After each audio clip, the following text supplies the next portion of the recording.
Dédicacé à tous les militants, à tous les combattants, à tous les hooligans, à tous les artistes en lutte. Soyez voir Mino, ne lâchez rien.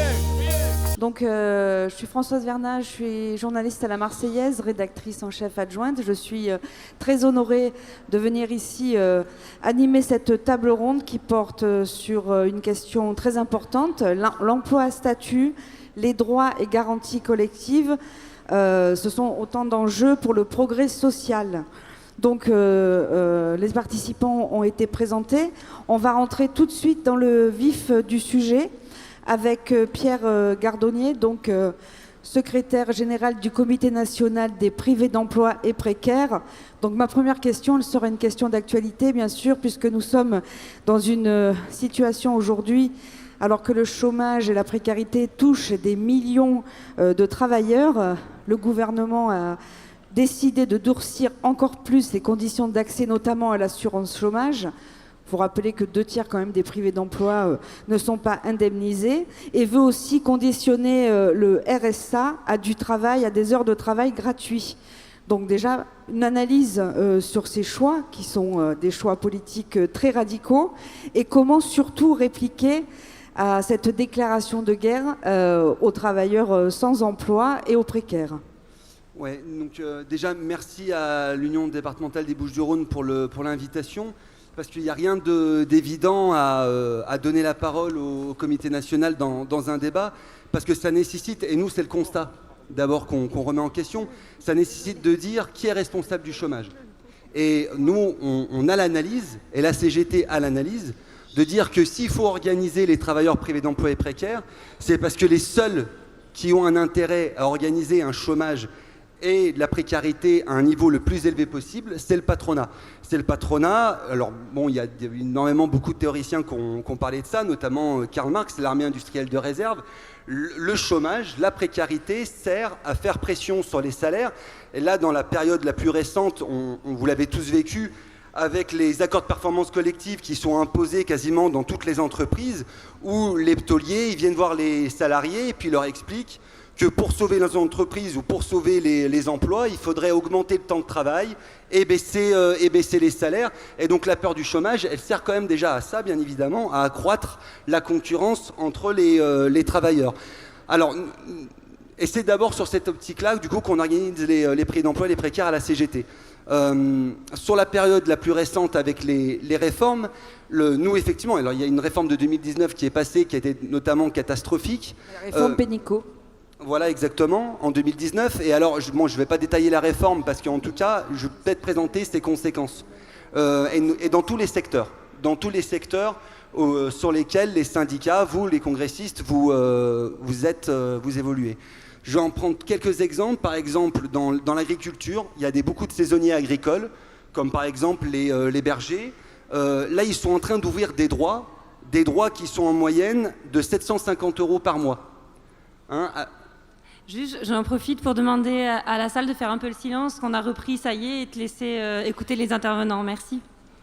Donc 750 € par mois, alors que par ailleurs, ils ont eu des périodes de travail qui se sont étalées sur, pour certains, 18-19 mois. Donc ils ouvrent 730 € par mois pendant 19 mois. Des salariés, par exemple les merchandisers, qui sont dans la grande distribution, qui tiennent des stands, par exemple, pour vendre les paellas, des opérations commerciales ponctuelles. Il y a des travailleurs précaires qui aujourd'hui ouvrent des droits d'un niveau inférieur au RSA, mais également dans la fonction publique. Dans la fonction publique, par exemple des contractuels, des vacataires, qui aujourd'hui ouvrent des droits aussi inférieurs au RSA. Et je dis ça parce que ce qu'il faut comprendre, et nous c'est de cette manière-là qu'on veut combattre cette réforme, c'est à partir des entreprises. À partir des entreprises. Aujourd'hui, ce qu'il faut bien contester dans les entreprises, ce sont les cadres d'organisation du travail qui reposent exclusivement sur un recours toujours de plus en plus important aux contrats courts et dont les effets, mais les camarades qui seront autour de moi les développeront, mais aux effets dévastateurs. Donc il y a une réforme assassine et c'est à la racine qu'il faut prendre ce problème-là. Et le problème, bien évidemment, c'est celui de la précarité. Et il y a des choses qui peuvent être faites. Je finis juste là-dessus, peut-être sur la première intervention, mais il y a des choses qui peuvent être faites. Vous savez, par exemple, au premier confinement, lorsque le gouvernement décide d'arrêter certains secteurs, la grande majorité, l'écrasante majorité des travailleurs précaires, de fait, du non-renouvellement de leur contrat, se sont retrouvés sans protection sociale. Pour certains, passant de salaire de 1 800 à 2 000 euros à 0. Certains syndicats, comme notamment le syndicat CGT des territoriaux de Martigues, mais aussi, je sais, beaucoup de syndicats dans la fonction publique territoriale, se sont battus pour que les contractuels, les vacataires, aient une indemnisation chômage au prorata de leur quantité de travail qu'ils avaient effectuée au cours des 3 derniers mois. Voilà, ça par exemple, c'est une action concrète qui est déjà réalisée par des syndicats, où on prend le problème au niveau auquel on doit le prendre, c'est-à-dire dans l'entreprise, et on va combattre les effets dévastateurs que peuvent avoir des contre-réformes sur l'assurance chômage. Très bien. Je me tourne vers Natacha Paumé. Donc, vous êtes secrétaire générale de la Fédération CGT des services publics. Alors, les services publics, c'est un grand secteur qui n'appartient pas évidemment au marché. Donc, ça représente à la louche un quart de la population active en France, mais c'est un secteur qui évidemment subit énormément d'attaques, justement parce qu'il est en dehors du secteur marchand. Et donc les salariés et les agents des services publics, qu'ils soient d'État ou de la fonction publique territoriale d'État ou hospitalière, ils se bagarrent très régulièrement et on a l'impression que c'est en continu pour leur statut et pour leur niveau de rémunération, donc la reconnaissance aussi de leur métier et de leur savoir-faire. Déjà une question certainement naïve, mais pourquoi attaque-t-on autant le statut et comment et pourquoi il faut se battre pour le réhabiliter ? Oui, bonjour à toutes et à tous et permettez-moi également de remercier l'Union départementale des Bouches-du-Rhône pour cette invitation à ce congrès ambitieux et offensif. Donc pour répondre à ta question, la fonction publique territoriale, alors elle a une longue histoire que je ne vais pas développer, mais le statut de la fonction publique tel qu'on le connaît aujourd'hui, il est issu du Conseil national de la résistance avec toutes ces grandes réformes progressistes. Et si on a pensé à un moment faire un statut de la fonction publique, c'est justement pour se prémunir de ce qui s'était passé pendant la Seconde Guerre mondiale et des agents au service du politique et de tout ce qu'on pourrait aujourd'hui craindre, notamment dans une collectivité tenue par le Rassemblement national. Il me semble qu'il y a des camarades ici qui savent de quoi je veux parler, et il est important pour cela, pour pouvoir exercer des missions de service public au service des citoyens et de la population, il est important de pouvoir être déconnecté du pouvoir politique, mais bien d'être au pouvoir de la population, du service public et garant de ce service public. Donc, ce statut développé à partir de 1945 et renforcé grâce aux lois Le Port entre 82 et 84, ce statut n'a eu de cesse d'être attaqué, justement, comme tu le disais, par le capital qui, si en 1945 était d'accord pour que cela revienne dans le giron de l'État, s'est dit une quarantaine d'années plus tard, une fois que la France était reconstruite, que les pouvoirs publics avaient mis suffisamment d'argent pour reconstruire la France. À partir de 84-85, maintenant on veut notre part du gâteau. Et donc le capital n'a eu de cesse d'attaquer le statut, petit à petit. Ça a d'abord été dans la territoriale le fait qu'un agent territorial, une fois qu'il avait le concours, ne soit plus nommé automatiquement, mais doivent se vendre pour avoir un poste. Donc, c'est pour les camarades territoriaux qui le savent bien, c'est le principe du reçu-collé. On a le concours, mais on peut très bien ne pas avoir de poste. C'est petit à petit l'introduction de contractuels dans nos collectivités. Juste pour information, dans les collectivités territoriales, Pierre en parlait, c'est près de 28% d'agents, donc plus d'un quart, près d'un tiers des agents des collectivités territoriales qui sont aujourd'hui contractuels. Et dans ces contractuels, c'est 70% qui sont en CDD. La dernière loi, la loi du 6 août 2019, a introduit également ce qu'on appelle les contrats de projet. Contrat de projet, c'est 3 ans, renouvelables une fois. Alors 6 ans, je vous le donne en 1000, c'est la durée d'un mandat électoral. Donc en gros, un maire, je t'embauche, tu dures le temps que tu me serves pour mon mandat, et ensuite tu t'en vas et je prendrai quelqu'un d'autre. Donc tout ça, ça pousse à ce qu'on ait des agents qui ne soient plus au service du service public, de l'intérêt général, mais au service d'un élu. Je vous laisse imaginer ce que ça peut donner dans une collectivité tenue par le Rassemblement national, mais soyons plus larges, ce que ça peut donner aussi dans une collectivité qui est là pour l'intérêt de grands groupes capitalistes. Donc c'est cette lente dégradation qui est aujourd'hui encouragée par le gouvernement actuel, mais qui a été encouragée en gros depuis les années, milieu des années 80 et depuis notamment le tournant de la rigueur, où on s'est dit que la fonction publique aujourd'hui, elle devait lâcher la main pour servir les intérêts des grandes entreprises. Donc on a la loi du 6 août qui a été la loi qui a vraiment fini de poser un coin dans le statut et donc dans les missions de service public. C'est bien pour cela que la CGT fonction publique, et là je parle vraiment pour les trois fédérations des trois versants de la fonction publique, on a une campagne forte aujourd'hui qui est non seulement la sauvegarde du statut, revenir au statut et au statut unifié, mais également des revendications qui sont 10% immédiatement pour la fonction publique, qui est à la fois 10% d'augmentation de notre salaire immédiatement, plus le rattrapage des pertes subies, 10% d'augmentation de postes, parce qu'on l'a vu avec la crise Covid, il y a besoin d'avoir 10% d'augmentation de postes dans la fonction publique. On pense aux soignants, bien entendu, mais il y a bien d'autres missions qui ont besoin d'avoir des créations de postes. Et enfin, 10% de réduction du temps de travail, parce que notamment les territoriaux savent de quoi je parle. Pour la première fois dans l'histoire, un gouvernement a été à rebours du progrès social en augmentant le temps de travail des territoriaux, et ça c'est inadmissible. Voilà, je ne vais pas être plus longue. Oui, moi je tiens à ajouter que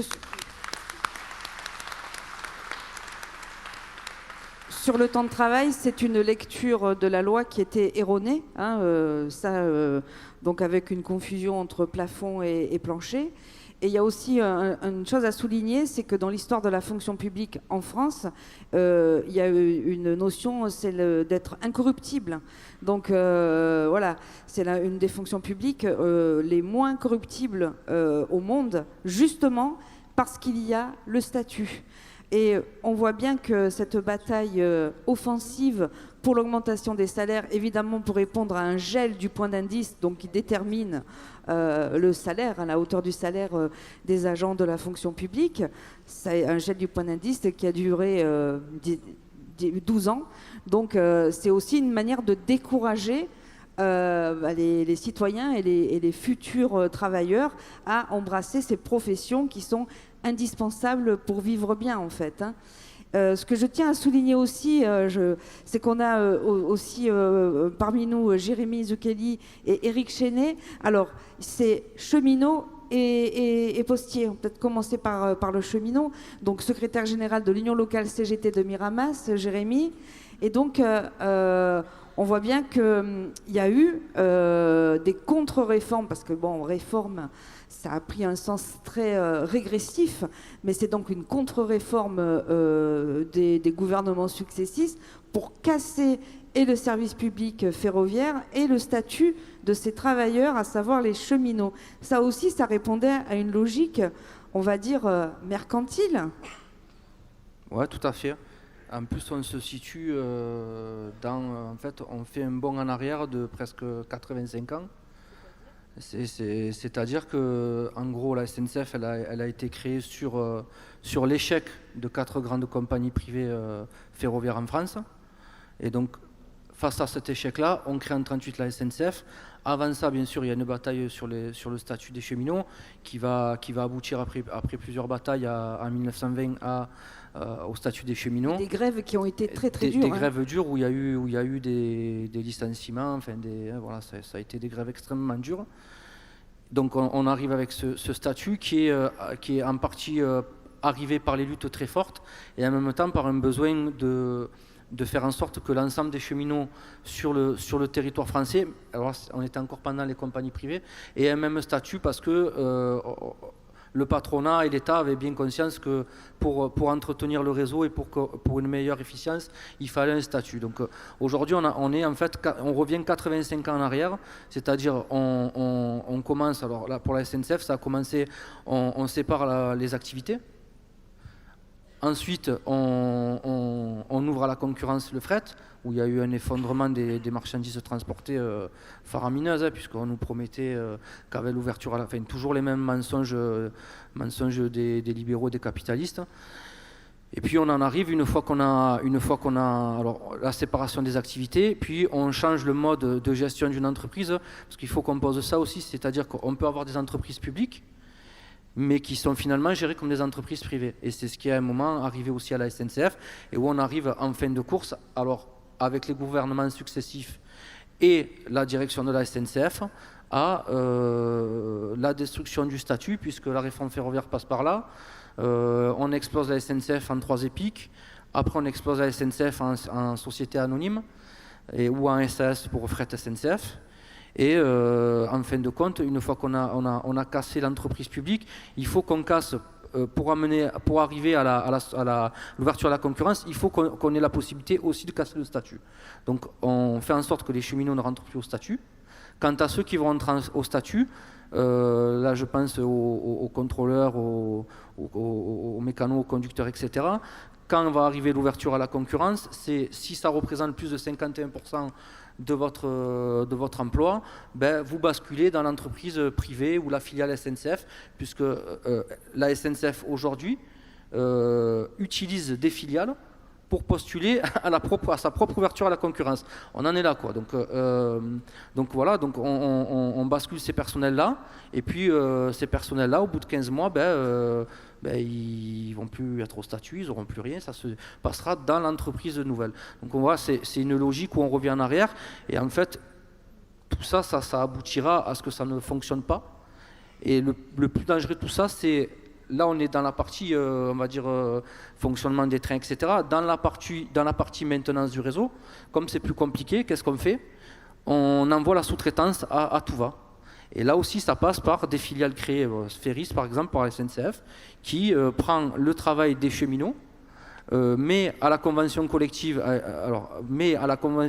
du BTP, ces travailleurs-là dans ces entreprises, les exploitent, etc., avec un vrai danger en fin de course, c'est qu'on ait un réseau totalement dégradé, puisque ces entreprises-là ne veulent pas former les travailleurs ça ne les intéresse pas, hein. Donc il y a une turnover, une malfaçon faite, etc., qui peut amener à un moment à des risques aussi sur le réseau pour les usagers. Alors nous on parle d'usagers, on ne parle pas de clients, puisqu'aujourd'hui c'est aussi la sémantique elle est importante, puisqu'aujourd'hui pour faire pénétrer cette idée de concurrence libre et non faussée, etc., la sémantique est importante. Nous on parle d'usagers, on ne parle pas de clients. Voilà. Et on voit bien aussi que la décision politique est importante, parce qu'on est à la fois dans une région où la décision politique pour les trains régionaux est d'ouvrir et de faire des cadeaux au privé. À côté, on a une région Occitanie qui fait, elle, le choix de contractualiser avec la SNCF, mais qui est en but aussi à des difficultés. Elle est très volontariste sur le développement du train ferroviaire, mais SNCF Réseau, par exemple, si les travaux ne sont pas assez élevés, ne lui rapportent pas assez, va laisser traîner les choses. Donc au final, quand on veut réouvrir, par exemple, les dessertes fines, c'est vraiment du service public de proximité, et c'est à ça que doit servir le train, hein. On se retrouve à la fois même avec des politiques volontaristes bloquées par des logiques, comme tu le disais, financières. Tu veux rajouter quelque chose? Je vais intervenir parce qu'effectivement, on a une région... c'est une question de volonté politique, c'est une question de choix politique et idéologique, il ne faut pas avoir peur du mot. Voilà. Aujourd'hui, la région PACA, qui est dirigée par Renaud Muselier, qui est un macroniste convaincu, ouais, je pense que vous pouvez le siffler, c'est pas mal. Ouais. Vu ces dernières déclarations, ce sordide personnage qui pense que la CGT fait chier les Français, pense qu'il a oublié comment il a été secoué la dernière fois qu'il a voulu faire un peu le béo avec la CGT. Bon, ça, c'est nos camarades portuaires et dockers. Parenthèse. Oui, c'est une petite parenthèse. Je me fais plaisir aussi un peu. Donc ce sordide personnage a décidé d'ouvrir 2 lignes à la concurrence. Alors, et bien sûr, parce que le grand mensonge, vous verrez, il y aura plus de trains, ça fonctionnera mieux. Ça sera moins cher ? Ça sera moins cher, ça sera moins cher. Ça sera tellement moins cher que ce monsieur et sa majorité politique à la région ont décidé au 1er janvier d'arrêter l'ensemble des tarifs nationaux SNCF en PACA. Donc en fait, c'est mieux ça. En fait, c'est comment cracher encore un peu plus sur les cheminots et l'entreprise publique SNCF. Comme ça, avant que le privé arrive sur certaines lignes, on fera porter l'augmentation des tarifs aux cheminots, à l'entreprise publique SNCF. Voilà. Avec un risque, je le dis aussi, cette ouverture à la concurrence, c'est les lignes qui sont jugées rentables par les entreprises privées, parce qu'ils ne sont pas là pour faire du service public, seront exploitées. Celles qui ne le sont pas, quid d'autant plus quand on a une entreprise SNCF qui c'est là que je disais que l'importance de la manière de la gestion de l'entreprise, c'est si l'entreprise gère l'entreprise comme une entreprise privée, quid des lignes qui ne sont pas rentables, qui va les exploiter? Ça veut dire que demain, nous aurons des usagers qui seront privés de train, tout simplement. Tout à fait. Et je pense qu'on peut faire le lien vraiment immédiat avec le service public postal. Hein. Donc Éric Chenet, secrétaire général du syndicat CGT de la Poste 13. Il faut savoir que dans les Bouches-du-Rhône, je ne connais pas ailleurs, mais les directions de la Poste sont particulièrement, radicales dans leurs décisions. Elles appliquent parfois, mais il y a une radicalité et une violence vis-à-vis des salariés de la Poste, d'autant plus quand ils se mobilisent. Donc je tiens à souligner ici le courage de tous, hein, mais le courage des postiers des Bouches-du-Rhône qui se mobilisent pour le service public postal, parce que là, c'est vraiment fondamental de recevoir son courrier. Ça fait partie de la vie sociale et ça désociabilise de ne plus pouvoir avoir accès à un service postal de qualité. Or, la précarisation continue. On peut dire que la Poste a été vraiment le laboratoire de la dérégularisation et des statuts, qui a pris ensuite des recettes qui ont été appliquées à d'autres secteurs, que ce soit chez les cheminots ou dans les services publics. Donc, faire le point où on en est aujourd'hui et comment on se bagarre dans ce contexte-là. Oui, alors, en intervenant, j'interviens aussi par rapport à nos camarades des télécoms et à nos camarades des chèques postaux, que je vais appeler, parce que c'est ce qui faisait aussi le grand service public, et qu'on travaille sur l'unicité et un grand service public de la communication, et qu'on continue, nous, à porter dans notre fédération et à porter dans nos syndicats. Et il y a même les questions aussi de la presse qui devraient évidemment être dans le giron du service public. Je pourrais en dire un mot aussi. Voilà. Donc nous, pareil, hein, les camarades l'ont bien dit. Alors, il y a la sémantique, mais qui est importante. Hein. C'est un combat permanent avec nos directions. Ils nous parlent de clients, on leur parle d'usagers. Aujourd'hui, dans les bureaux de poste, ils disent chargés de clientèle, alors que c'était des guichetiers. Donc tout ça, c'est important parce que c'est nous enlever la notion de service public. Cette notion que nous, on défend au quotidien et que la Poste, je le dis, détruit au quotidien. Parce qu'on l'a vu pendant la pandémie, notre PDG de la Poste, tout d'un coup, il s'est souvenu qu'on était un service public. Ça a fait mal au cœur à tous les postiers parce que je dis au quotidien, ils le détruisent. Un exemple, la fin du timbre rouge annoncé. Donc aujourd'hui, on avait au niveau national, on envoyait un courrier le lundi, vous pouviez le recevoir mardi dans n'importe quel coin de la France. C'était notre richesse et c'était la richesse, le travail de tous les postiers. Aujourd'hui, non seulement le timbre il coûte plus cher, mais approximativement, il arrivera au mieux à J+3. Donc c'est-à-dire qu'on dit aux gens, vous allez payer plus cher, mais ça va moins bien marcher. Donc c'est évident qu'on se pose quand même des questions, mais pourquoi je vais continuer à envoyer du courrier? Donc quand on veut tuer son chien, on l'accuse d'avoir la rage. Quand on veut tuer les emplois, eh ben, on détruit le courrier. Et c'est leur politique. Nous, au quotidien, on défend ceci, la qualité de service. On peut toujours, et je le dis là un peu solennellement, travailler sur le J+1. Seulement, ça demande des axes de direction qu'ils n'ont plus. Certes, il y a une baisse du courrier, mais que fait la Poste pour qu'on puisse continuer à envoyer du courrier? On fait le tout numérique avec toutes les conséquences que ça a, donc ils le tuent volontairement pour supprimer le maximum d'emplois. Sur la précarité, alors on est un peu aussi un laboratoire, un indice, hein. Nous on défend le service public. Le dernier concours de fonctionnaires à la Poste, c'est 2003. 2003. Ça, c'est très clair, donc ça fait pratiquement 20 ans. À aujourd'hui, service public postal, c'est 30% de fonctionnaires. avec des âges évidemment avancés. Donc nous, on continue de porter ça. Et le recrutement, on se battait pour que les CDD, ils deviennent CDI poste. À aujourd'hui, un CDD, il deviendra au mieux intérimaire, au mieux, alors ils ont inventé une nouvelle notion, écoutez bien, CDI intérimaire. CDI intérimaire qui dure 3 ans maximum. Ou maintenant, ils viennent d'inventer une nouvelle notion, le GEL, c'est-à-dire le groupement d'employeurs logistiques. Voilà comment la Poste veut recruter au niveau du courrier, même au niveau du réseau. Donc il y a une volonté d'accentuer la précarité et je dirais dans les réorganisations d'institutionnaliser, j'arrive à le dire, c'est dur, la précarité. C'est-à-dire qu'aujourd'hui, mais un peu comme on le faisait en fin 19e, début du 20e siècle, par rapport à l'activité du courrier, on veut avoir un certain nombre de personnes. Donc il leur faut une précarité constante. C'est-à-dire que j'ai tant de produits, 20 000 produits à distribuer, bah, j'ai besoin de tant de facteurs. Donc si j'ai 20 000, j'ai besoin de 20 facteurs. Si j'ai 25 000, j'ai besoin de 20 facteurs plus 2. Mais les deux, ça sera de la précarité. Donc petit à petit, cette institutionnalisation, elle détruit. Alors elle détruit quoi? Évidemment la qualité de service public. Je prends un exemple. Hein. Aujourd'hui, il y a une réorganisation qui a été catastrophique sur 5 arrondissements de Marseille. Des intérimaires sont lancés dans le 14e, dans le 1er, dans le 2e, sans aucune formation dans des cités.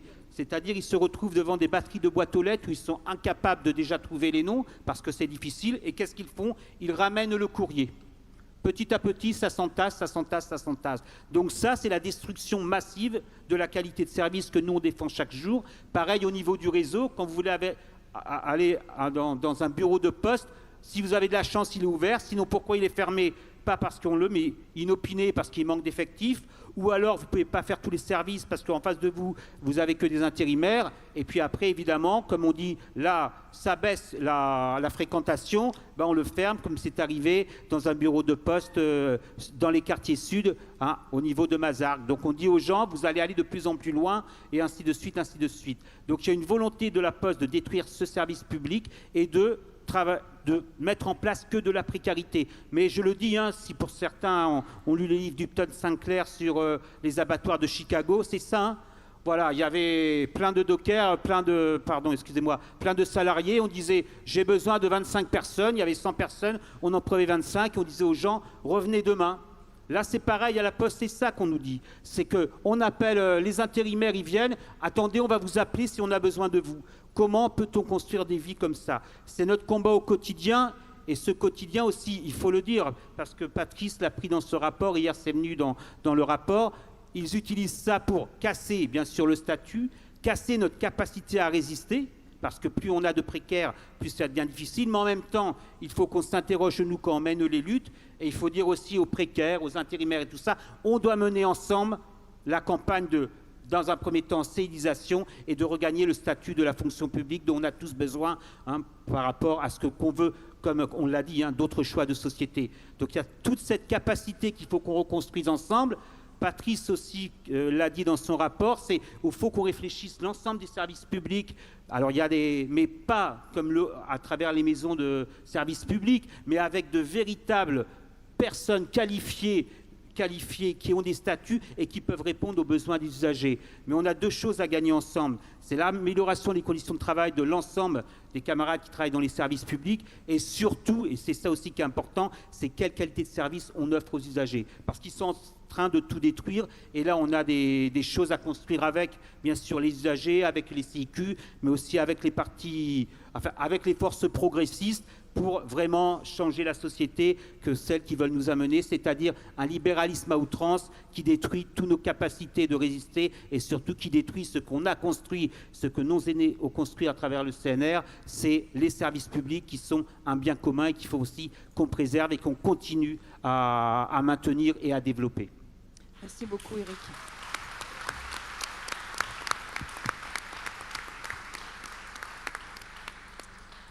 Alors, il y a vraiment un secteur où, quand on dit précarité ou bataille pour des droits et des garanties collectives de ses salariés, c'est celui du commerce. Hein. Donc, Virginie Cavard, Vous êtes donc la référence de ce secteur à l'Union départementale CGT des Bouches-du-Rhône. Il y a des grandes batailles dans les commerces, hein, et on est toujours épaté du courage et de la conscience de ces travailleurs qui ont affaire là aussi à des directions particulièrement impitoyables.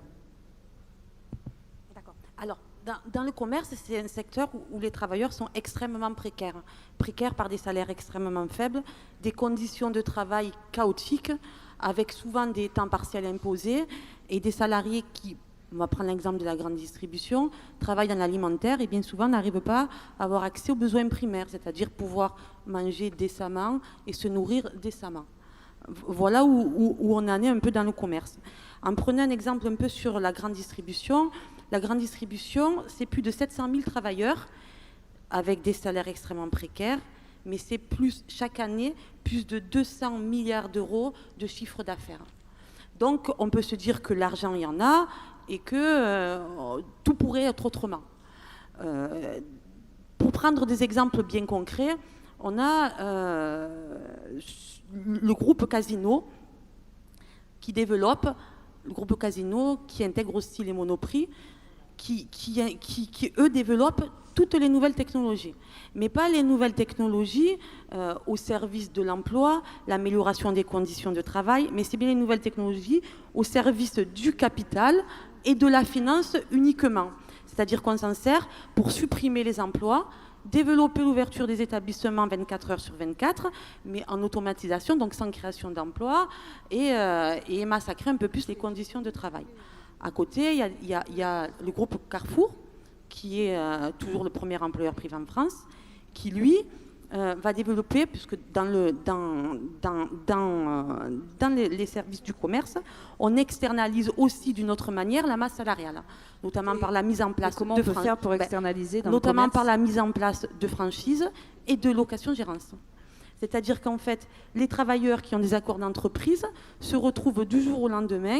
C'est des milliers et des milliers de familles qui se retrouvent avec des accords à la baisse. Donc, par exemple, on avait un petit peu calculé, sur une année, c'est plus de 2000 euros en moins de salaire sur le passage en location-gérance. Mais pas que. Derrière, c'est sur une année, 30% moins d'effectifs, donc des conditions de travail dégradées, des salaires de misère, et avec l'arrivée à outrance de l'auto-entrepreneuriat. C'est-à-dire qu'en fait, après avoir dégradé les conditions de travail, après avoir dégradé les salaires, après s'être servi des nouvelles technologies au service de la finance, maintenant on rentre dans une nouvelle phase, c'est l'arrivée de l'auto-entrepreneuriat. Donc tantôt un développe une nouvelle technologie, teste, tantôt l'autre, c'est plutôt sur les organisations de travail, au service de la finance et l'externalisation des travailleurs, qui revient au même, puisque l'objectif, c'est vraiment de massacrer la masse salariale vers le bas et les conditions de travail. Mais cette arrivée de l'auto-entrepreneuriat, qui leur phase un peu finale, ça remet en cause tout notre socle social, puisque ça remet en cause la sécurité sociale, sachant que par exemple un groupe comme Carrefour, c'est le premier employeur privé en France, donc forcément, ça va avoir de lourdes conséquences. Mais pas que, il y a aussi la mise en tension de tout le territoire, hein, parce que l'externalisation de la masse salariale, elle se fait bien souvent dans des secteurs faiblement urbanisés ou alors des secteurs où il y a un fort taux de chômage. Ils vont même plus loin, alors là je vais choquer, mais ce n'est pas nos termes, c'est les termes patronales. Ils vont jusqu'à ouvrir des établissements alimentaires dans la grande distribution dits ethniques.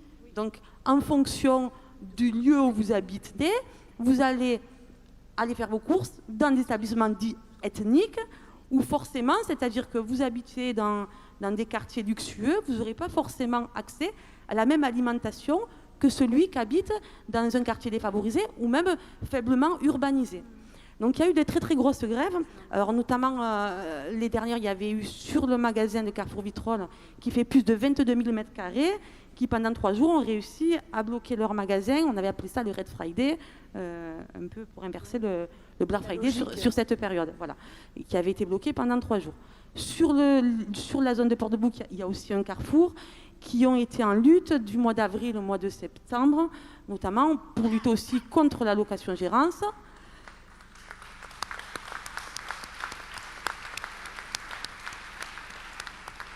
Donc après, il y avait d'autres établissements comme sur Marseille, Grand Littoral, Bonneveine. Enfin, il y a eu vraiment des grosses luttes. Et dans le groupe Casino, il y a eu des très très grosses luttes, notamment pour lutter contre les nouvelles technologies et au service de la finance. Parce que nous, c'est pas qu'on est contre les nouvelles technologies, mais nous, c'est pour améliorer les conditions de travail. Je veux dire, on peut mettre en place de nouvelles technologies, améliorer les conditions de travail et surtout embaucher et passer aux 32 heures sans perte de salaire et créer des emplois. Donc nous aussi, on est porteurs de propositions. Donc on a nos camarades du groupe Casino qui ont mené de très très grosses luttes contre les nouvelles technologies, tout en faisant aussi force de proposition. Donc on a un patronat, on va se dire, on n'est pas arrivé à les faire plier. Et donc on s'est réunis et on s'est dit, de toute façon, on n'y arrivera pas chacun de notre côté. Il va falloir qu'on travaille autrement, puisque eux, ils sont très organisés au travers de la casse qu'ils veulent faire, et ils savent très bien où ils veulent aller. Donc, pendant la période du Covid, c'est pas nous qu'on l'a dit, hein, mais les travailleurs de la grande distribution ont été dit comme travailleurs essentiels. Bon, pour autant, on n'a pas des salaires qui ont augmenté, ni des meilleures conditions de travail, ça a été juste un mot. Le PDG de Carrefour est même allé jusqu'à dire aux salariés, mesdames, messieurs, vous êtes le service public de la grande distribution. C'est pas nous qu'on l'a dit, hein, mais on a trouvé l'idée très bonne. Et donc nous, on s'est dit, il faut qu'on fasse autrement et qu'on travaille autrement. Donc on a commencé à travailler ensemble sur des statuts protecteurs des travailleurs de la grande distribution pour qu'on puisse travailler et revendiquer de la même manière sur un socle commun, en se disant que juste les travailleurs de la grande distribution, ils ont juste la lourde tâche de nourrir le monde, de nourrir la France. Tout à fait. Et ça, c'est pas rien. Voilà. On doit être un bien commun qui, n'importe qui, doit pouvoir avoir accès à de l'alimentation de bonne qualité, avec des prix maximales fixés pour qu'on puisse pouvoir consommer tout ce qu'on puisse avoir, et que les travailleurs de ce secteur-là puissent travailler dans de bonnes conditions. Enfin, eux, ce qu'ils demandent, c'est pouvoir surtout avoir accès à des biens primaires, c'est-à-dire pouvoir se loger décemment, pouvoir avoir de la nourriture tous les soirs pour leurs enfants, voilà. Vivre dignement. Voilà. Donc, on a travaillé des statuts protecteurs pour les travailleurs, donc évidemment en lien aussi avec notre union départementale, mais on les a travaillés aussi avec notre fédération du commerce. Mais dans la réflexion, on est allé bien plus loin que ça, en se disant que on était un peu court si on le prenait comme ça, puisqu'il y avait la mise en tension des territoires au niveau de la France, et qu'il fallait le prendre de beaucoup plus large, c'est-à-dire de la fourche à la fourchette. D'accord. C'est-à-dire de l'agriculture à la logistique, au transport, jusqu'à la distribution. En fait, tous ces secteurs-là sont liés, et c'est comment on arrive à faire les liens communs pour travailler tous ensemble, un autre socle, d'autres propositions, afin que chacun puisse, comme on disait, consommer dignement et puis avoir des salaires dignes. Puis voilà, on ne va pas arrêter et on va y arriver. Oui, bien merci beaucoup.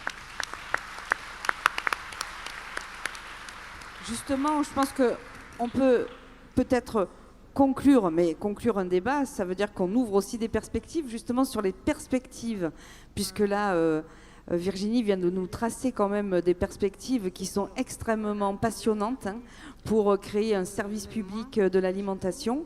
À populariser, hein, c'est aussi le rôle, je pense, des camarades qui sont autour de la table et de ceux qui sont dans la salle, c'est-à-dire d'être dans l'éducation aussi populaire à ces questions-là, de ne pas tomber dans la fatalité. Peut-être un tour d'horizon de tous, là, sur les perspectives, sachant qu'évidemment, il faut mener des luttes au quotidien, mais il faut aussi tracer des perspectives, et je sais que vous ne manquez pas d'idées.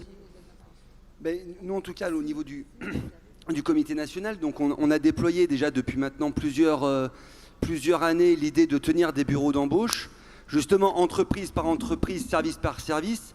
Le but du jeu, c'est bien de montrer qu'aujourd'hui, que ceux qui décident des cadres d'organisation du travail, c'est le patronat.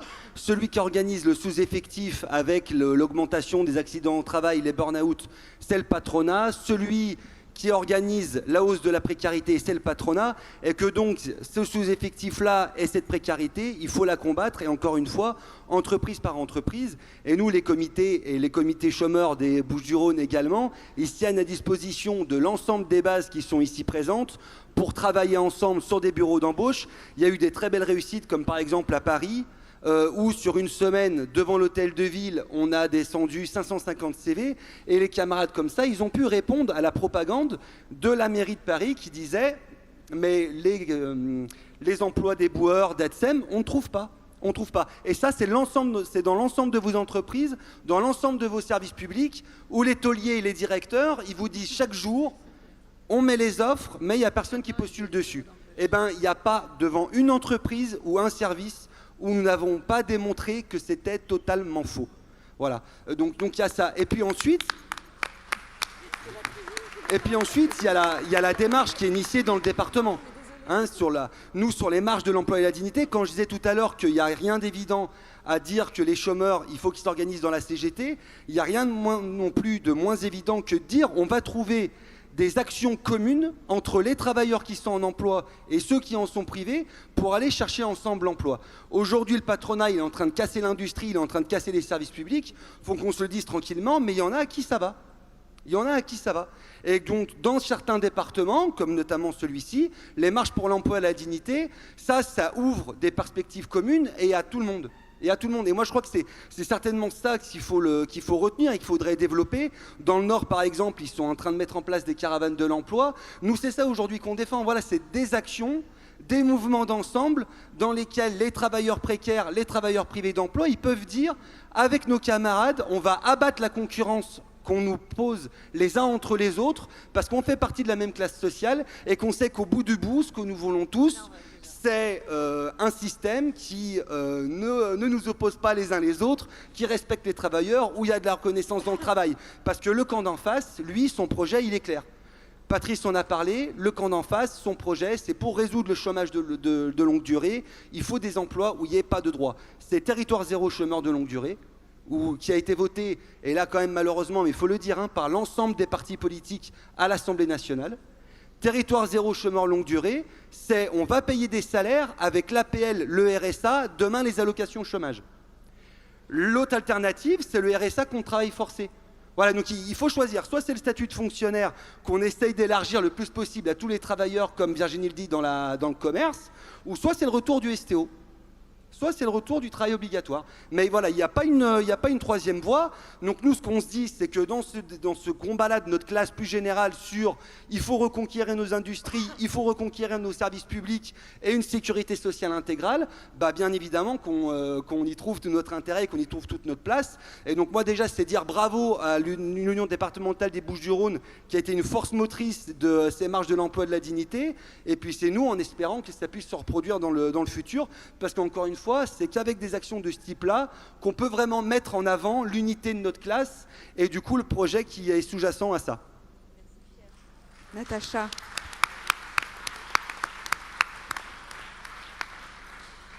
Donc de tout à l'heure, quand on a continué le débat, tu parlais d'absence d'attractivité dans la fonction publique en règle générale. Alors, l'absence d'attractivité, c'est un terme utilisé par nos gouvernants et donc du coup par les médias. Non, t'inquiète pas. Mais en réalité, cela ne fait que décrire une situation que l'on dénonce depuis une vingtaine d'années, c'est-à-dire la dégradation à la fois de nos conditions de travail, la dégradation de l'offre de services publics et donc de l'offre de mission de services publics. Tu parlais des maisons services publics, Maison France Service, maintenant je ne vais pas développer, je serai beaucoup trop longue. Et du coup aussi la dégradation de nos rémunérations. Les fonctionnaires sont la seule profession à avoir vu leur rémunération bloquée pendant 12 ans. Et tout cela sur l'autel du sacro-saint austérité budgétaire. Alors une petite parenthèse quand même, parce que quel est le premier budget de l'État aujourd'hui? C'est l'aide aux entreprises privées avec plus de 150 milliards d'euros. Donc le fonctionnaire bashing, où on dit les fonctionnaires nous coûtent trop cher. Aujourd'hui, si on part du principe que le plus gros budget de l'État, ce sont les entreprises privées, qui sont aujourd'hui les premiers fonctionnaires du gouvernement Macron? C'est les patrons du CAC 40 qui reçoivent près de 56 milliards d'euros. Donc effectivement, quand on parle d'absence d'attractivité, le problème, il est bien là. C'est qu'on a des services publics, que ce soit les services publics de l'État, de l'hôpital, les territoriaux, On a cassé tellement leurs conditions de travail, leur rémunération, que tout le monde fuit.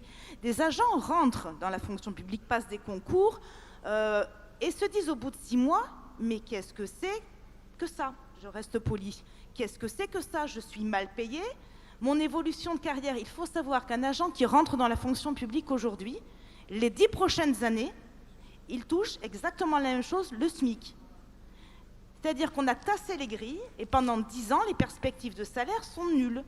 Aucun avancement. Les conditions de travail, pareil, je ne vais pas développer. On augmente même le temps de travail dans la fonction publique territoriale. Bref, ce n'est pas le rêve qu'on leur vend. Donc tout ça pour vous dire qu'on vide de substance les services publics. Et donc aujourd'hui, notre combat, quand on dit que nous voulons développer les services publics, un service public de qualité, revenir au statut, mais pas au statut de 2008, au statut de 82-84, où il y avait de réelles avancées pour les fonctionnaires, de réelles avancées pour les services publics et pour les usagers, parce que nous tenons à ça, et cela c'est bien un projet de société, et je rejoindrai la camarade du commerce. Effectivement, développons les services publics sur d'autres missions. Un service public de l'alimentation, mais bien entendu que c'est un vrai projet d'avenir et un vrai projet progressiste. Service public du grand âge, service public de l'aide à domicile, service public de la petite enfance très généralisé. Enfin, il y a énormément de missions à s'emparer et c'est à nous, les travailleurs, et à nous, la population, de décider de quel État nous voulons demain. Et pour tout ça, les fédérations que nous sommes et la CGT en règle générale a un grand projet pour développer les services publics au service de toute la population avec des agents qualifiés, correctement rémunérés et en nombre suffisant pour remplir ces services publics. Tout à fait. Jérémy? Voilà, moi je l'ai dit tout à l'heure, on revient donc 85 ans en arrière avec aujourd'hui, on met en place une convention collective ferroviaire pour un peu expliquer que c'est la fin du statut, mais quand même on va avoir des droits. Je le dis parce que hier il y a eu un camarade de RDT 13 qui est intervenu sur ça. On a eu le dernier volet là, de la convention collective qui a été signé par le grand axe réformiste à la SNCF, qui est CFDT, UNSA et Sudrail, et au niveau de la branche aussi bien sûr, parce que c'est au niveau de la branche qu'ils l'ont signé. Et tout ça pour dire que c'est des emplâtres sur des jambes de bois, tout ça, que ça tire inévitablement vers le bas la majorité des cheminots qui sont à la SNCF, une partie des cheminots du privé, ou d'autres entreprises ferroviaires comme les camarades RDT 13, qui les tirent aussi vers le bas puisqu'ils avaient de meilleures conditions avant cette convention collective-là. Et que de toute manière, ça c'est une emplâtre sur une jambe des emplâtres sur une jambe de bois, et que bien évidemment les perspectives qu'il faut qu'on trace, c'est reconquérir une grande entreprise publique. C'est une question de volonté politique, mais on va l'arracher que par le rapport de force, que par la lutte. C'est ce qui s'est passé de toute manière dans le passé pour les cheminots. On va continuer à travailler, en tout cas, à part la CGT, je ne vois pas trop quelle autre organisation le fait au sein de la SNCF, c'est reconquérir une vraie entreprise publique avec, moi je le dis sans problème, un monopole public, que ça soit pour le transport de passagers ou pour le fret, parce qu'on voit que ce que ça a donné pour le fret, ça a été une véritable catastrophe. Et puis reconquérir un seul statut pour l'ensemble des travailleurs du rail, et qui seront, on l'espère, intégrés dans une grande entreprise publique. Ça, c'est des perspectives qu'il faut absolument, et avec la question, je le disais tout à l'heure aussi, de comment on gère l'entreprise publique. Ça, c'est un vrai sujet. La place des salariés dans la gestion. Également, ça veut dire quelle place on donne aux salariés et à leurs représentants dans la gestion de l'entreprise elle-même. Tout à l'heure, Eric le disait, mais tu le disais aussi, ça a été un laboratoire quand même, France Télécom, La Poste, France Télécom. Avec les dégâts que l'on sait. Voilà, comme à la SNCF, le fret a été, il y a eu des affiches de la CGT cheminot à l'époque qui étaient sorties, comme le fret à SNCF a été le laboratoire de tout ce qu'on a connu ensuite dans tous les autres services de la SNCF. Donc la perspective, c'est entreprise publique intégrée, monopole public d'État, monopole public de la SNCF. Voilà. Et un statut la réintégration de l'ensemble de la grande famille cheminote dans une entreprise publique et un statut de haut niveau, et non pas une convention collective au ras des pâquerettes qui répond uniquement aux intérêts des entreprises privées ferroviaires, mais aussi de la direction SNCF. Parce que l'UTP, on oublie de le dire, il faut quand même le dire, l'UTP c'est quand même à 90% la direction de la SNCF. Éric. Oui, pas long, mais je crois que tout ce qu'on dit, ce qu'il faut, c'est que dans nos fédérations, on a nos repères revendicatifs. Il ne faut pas simplement que ça reste dans les repères revendicatifs. Il faut les faire vivre au quotidien sur le terrain. On a la chance d'être dans l'UDCGT 13 à travers notre pacte de progrès social. On a tous les éléments pour aller chercher tout ce qu'on veut aller chercher. Sur la précarité, on l'a. Hein. Nous, il nous faut des emplois de haut niveau avec des garanties collectives très fortes. Et pour la fonction publique, un statut pour tous. Donc ça, je pense qu'à travers là, on est en congrès. Je pense qu'on doit avoir l'engagement aussi de comment on le fait vivre tous ensemble et comment on continue à travailler nos cohérences et nos convergences revendicatives pour aller chercher tout ce qu'on allait chercher. Donc là, je parle de progrès social, mais aussi ce qui est important pour combattre la précarité, c'est comment de partout on rallume les étoiles dans les yeux des salariés, parce que c'est ça qu'ils ont besoin. Et ça, je pense que c'est notre responsabilité. Et on a tous les éléments. Maintenant, il faut qu'on le fasse vivre. Ne nous renfermons pas chacun de son côté, mais au contraire, travaillons, et je vais me répéter, les cohérences et les convergences revendicatives, et il n'y a pas de raison qu'on n'y arrive pas.